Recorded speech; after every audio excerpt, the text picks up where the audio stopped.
Hey guys, Coach Justin here. I'm gonna be talking to you about your Tuesday workout. This one is going to be a 24-minute AMRAP.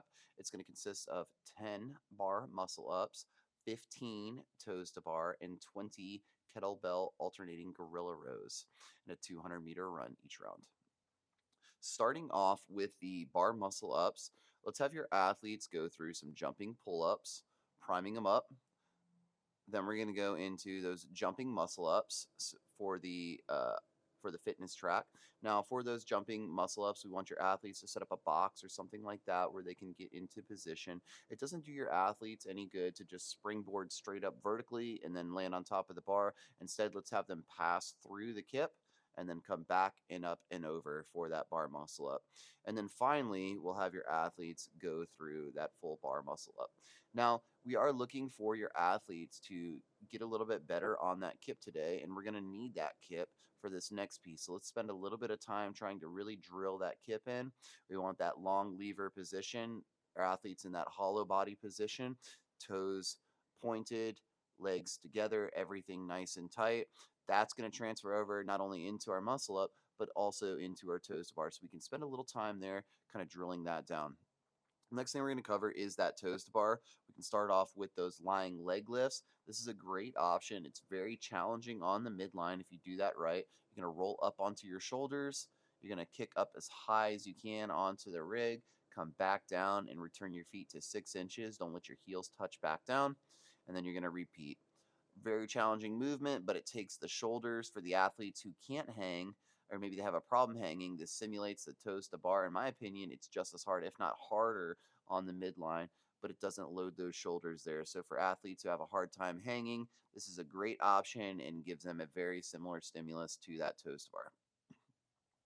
Next, we're going to go into the knees as high as possible. For those knees as high as possible, again, we still want our athletes working on that kip swing. This might be a really good option for athletes who don't have that kip swing down. And when they start doing the toes to bar, they start swinging all over the place. Maybe they have the midline control, maybe they have the shoulder stability, but they just don't have that kip down. So every time they bring the feet up and they bring it back down, they lose that beat swing. Those knees as high as possible, that's going to be a really good option for athletes to work on that beat swing there of the kip, making sure that they're not all over the place. As they get better, they can start to straighten their legs out a little bit, and then we can bring those feet up as high as possible.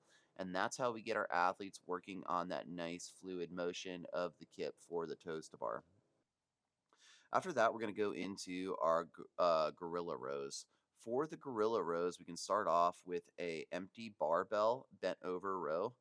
That's going to be the modification for our apprentice track. It's going to be a little bit easier because it's not that single arm motion.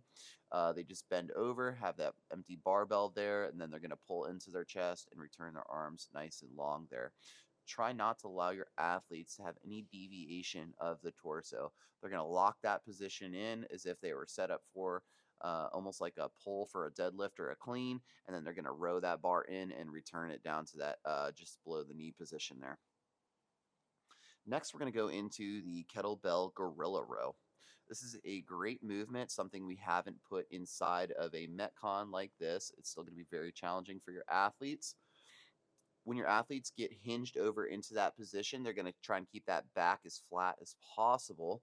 And then when they pull, they're going to push into the opposite arm, and then they're going to row that kettlebell up.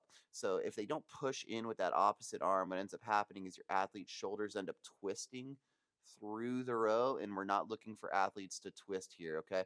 Push in and pull. Reset, push in, and then pull.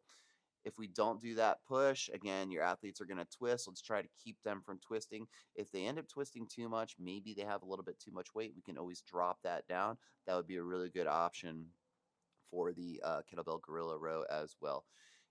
If necessary, we can also do this with dumbbells. We can just prop them up onto some plates or boxes so that we have the same similar height as a kettlebell.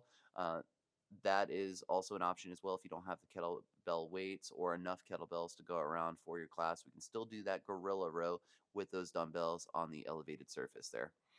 Finally, we have that 200-meter run.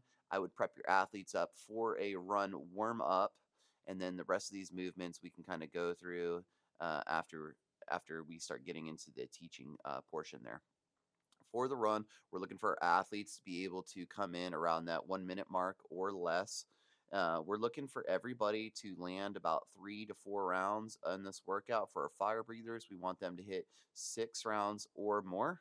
Great workout. Let's keep them moving the entire 24 minutes. If they start taking long breaks, long pauses, maybe they don't have the right skill set.